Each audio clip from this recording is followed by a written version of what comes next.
បើសិនជាអ្នកចូលចិត្តកែពណ៌វីដេអូខ្ញុំអ្នកក៏តែមើលវីដេអូខ្ញុំឲ្យចប់ចឹងតែម្លេះបទពិសោធន៍អំពីការកែពណ៌របស់ខ្ញុំមិនថាកែពណ៌បែប warm ឬក៏បែប natural green អញ្ចឹងណាអញ្ចឹងបើសិនជាអ្នកនរគ្នាចង់កែមិនថាក្នុង CapCut មិនថាក្នុង Premiere មិនថាក្នុង DaVinci ក៏ដោយបើសិនជាអ្នកស្រឡាញ់ការកែពណ៌មួយណាអ្នកនរគ្នាអាចជ្រើសរើសកម្មវិធីមួយទៅវាកែពណ៌បានដូចគ្នាតែគាត់ថាសម្រាប់ DaVinci គឺសម្រាប់ professional ពីច្រើនគឺ professional គាត់ចូលចិត្តកែក្នុង DaVinci ដោយសារតែវាមាន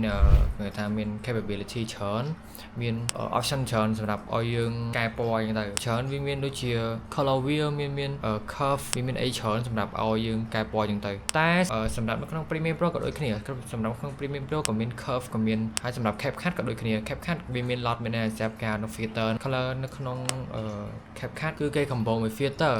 មួយបូក filter មួយអញ្ចឹងទៅវាចេញពណ៌អីផ្សេងមួយអញ្ចឹងទៅវាតាក់ទាញអញ្ចឹងទៅតែសម្រាប់ខ្ញុំផ្ទាល់បទពិសោធន៍ខ្ញុំផ្ទាល់គឺខ្ញុំចូលចិត្ត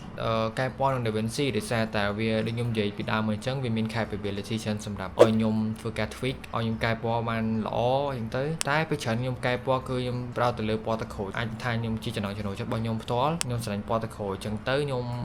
ខ្ញុំកែពណ៌តាមពណ៌ទឹកក្រូចអញ្ចឹងទៅអញ្ចឹងសរុបសេចក្តីមកវិញបើសិនជាអ្នកចូលចិត្តកែពណ៌អ្នកគាត់ថាជាកម្មវិធីមួយណាតែជា software មួយណាទេដូចជា Premiere CapCut DaVinci ហ្នឹងអ្នកនរគ្នាអាចជ្រើសរើសមួយទៅហើយអ្នកនរគ្នាកែពណ៌តាមចំណូលចិត្តរបស់អ្នកគ្នាទៅហើយមួយទៀត complete បើសិនជាអ្នកអាចថតទៅក្នុង lock profile បានថត lock profile ទៅវាជួយធ្វើឲ្យការកែពណ៌យើងកាន់តែល្អជាងមុនទៀតហ្នឹងហើយអញ្ចឹងថ្ងៃនេះមានតែប៉ុណ្្នឹងទេអរគុណអ្នកនរគ្នា